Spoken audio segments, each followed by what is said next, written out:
Hi everyone, my name's Katie and I'm an occupational therapist with STA, and today I'm going to be going over proper positioning at a table for a mealtime. So what is that, why is it important, and how can we adapt what's already in your house to be able to fit that positioning?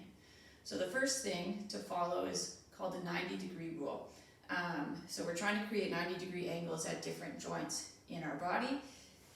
We're trying to get as close to 90 degrees as possible, but it doesn't have to be perfect.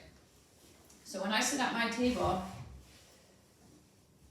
I follow a fairly good 90-degree rule. So my feet are flat on the floor, my knees are at roughly 90 degrees, my back is against the backrest, my hips are at roughly 90 degrees, and when I place my hands on the table as if I'm going to eat, my elbows can be at roughly 90 degrees without me having to raise or lower my shoulders too much. So why is that important? It's important because I have quite a stable base, so I'm not having to focus on how I'm sitting or how I'm staying upright. If I take away those supports, it becomes pretty difficult to now focus on eating. I might be focusing on not falling over. I might not have great hand skills yet to be able to feed myself, so then I'm taking my energy away from eating and worrying about sitting.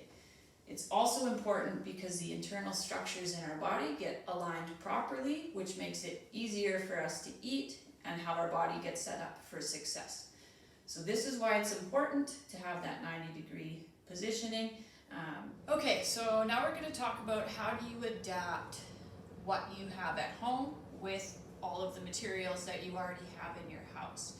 So some people might already have a child-sized table and chair, or booster seats, or even a chair that's meant for a child that will fit at a table. All of these things should fit your child a lot better than your average adult-sized chair, but there still could be things that you need to adapt to make the positioning a bit better. So I'm going to show you how to do that.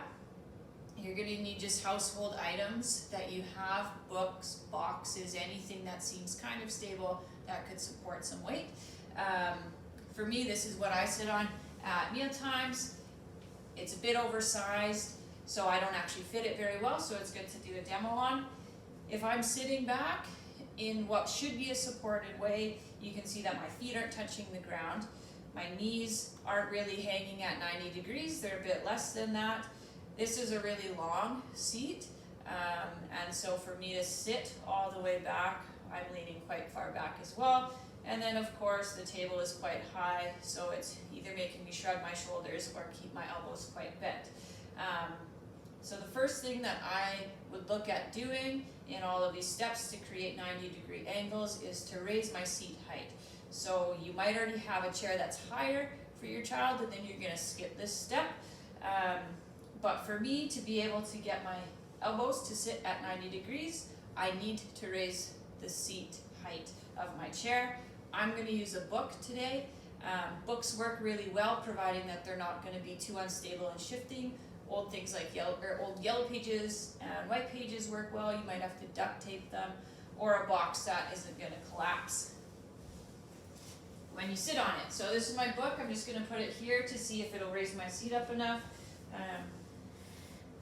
which it does now. If I put my elbows here, I'm rested nicely. It's not ideal, it's a bit under 90 degrees, but it's what I have at home and it's what's going to work.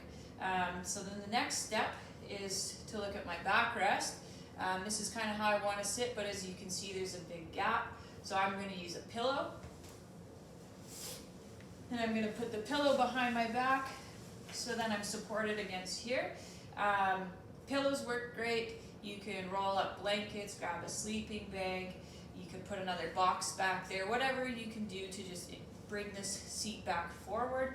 And then my last step is, I'm at the right height, I'm positioned properly, but my feet still aren't touching the ground. And so that's when I'm going to put a box or a book or something like that under my feet.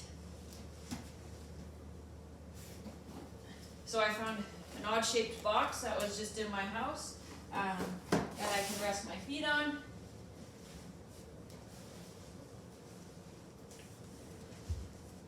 And now everything is looking more similar to what I had before in that other example. So my feet are on the ground, my knees are at 90, my hips are at 90, my back is supported, and I'm now ready to eat. You can use anything that you can find in your house. Keep in mind that if you're putting your child on an adult-sized chair, that they're going to be a lot smaller, so you're going to have to build boxes up quite a bit higher. An old diaper box works really well because it's quite large. You could look at trying to stick something, even like a baking sheet, underneath the booster seat, so then just this piece comes out longer, the base comes out longer, and then their feet can sit on it. There's lots of ways to adapt things with what you have in your house, buckets, whatever you can find. Be creative and try to keep their base of support as stable as possible. That is it for now.